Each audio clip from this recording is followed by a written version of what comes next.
This time I'd like to call up Mr.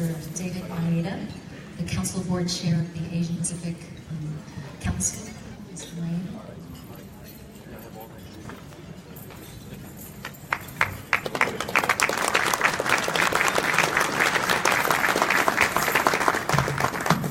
Thank you very much for being here today. I think we have a nice program planned for you this evening. My name is David Maeda. It's been a great privilege to serve as a board member of the Council of Asian Pacific Minnesotans for the past 3 years, and in 2017 as its chair.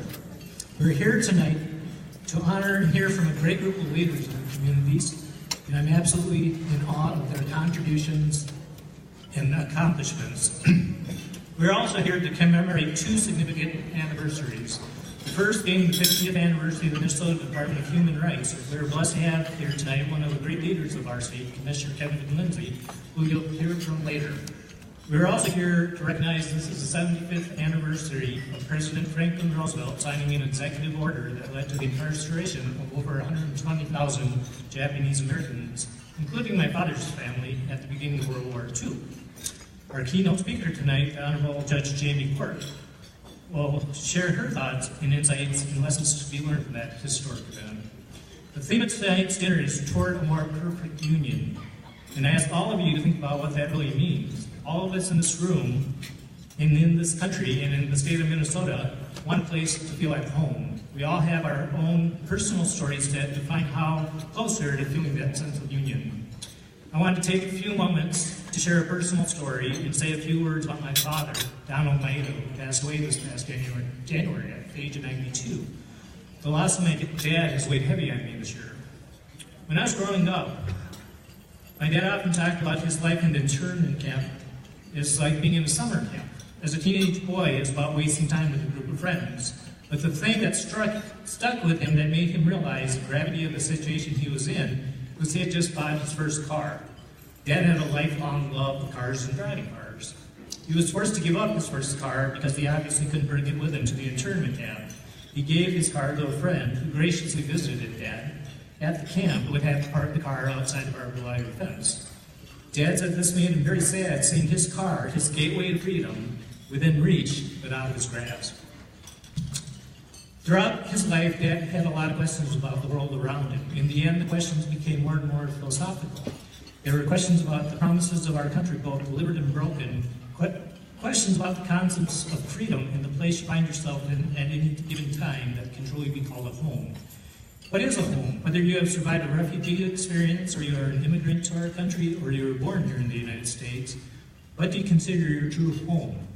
Is it based on geography, your birthplace, the place you dream of at night, the place where you feel accepted and loved? This is a question I've asked myself ever since my one and only trip to Japan about 20 years ago. There was a day midweek when I found myself in the middle of downtown Tokyo's subway station during the rush hour with waves and waves of people coming and going and trying to catch the train that would take them to their home. I've never seen so many people in my life in one place at one time. And then I noticed a strange feeling. It was a foreign feeling of calm and peace. If this same scene had played out in a subway station in New York City or Chicago or Washington, D.C., I would have freaked out being one who doesn't do well in large groups of people. Why was I feeling this strange sense of being calm? I realized for one of the few times in my life I fit in. I looked like the people around me.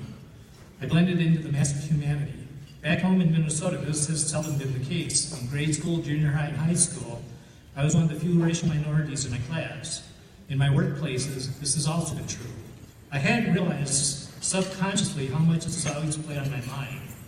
Walking into a room of people and feeling like you immediately stick out because you look different presents a conceptual wall against a feeling of inclusion.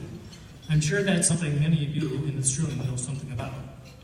In the end, our home is where we allow ourselves to feel comfortable, a place where we can be our authentic selves. Hopefully, we all will find this place. To finish that story, in 1988, Congress passed the Civil Liberties Act of 1988. This law provided reparations to the Japanese American citizens who had been interned. My dad got a check of $20,000 and an apology letter from President Ronald Reagan. My dad wasn't much for irony, and I'm not sure how much convincing he had to do with my mom, but he decided to spend his check on a brand new Honda. And I'm sure all the while, his mind flashed back to his very first car parked outside the barbed wire fence. I'll leave you with words from the 2016 Nobel Prize Literature winner, Minnesota-born Bob Dylan, who's going to perform here next week. Mr. Dylan once wrote, "A hero is someone who understands the responsibility that comes with his freedom." In other words, we shouldn't wait until we lose our freedom before we appreciate it and understand its significance. Today is the third day of Diwali, the Hindu festival of light. It is a day to celebrate new beginnings and the triumph of good over evil, light over darkness. So I wish a very happy Diwali, and I hope you all enjoy our program. Thank you.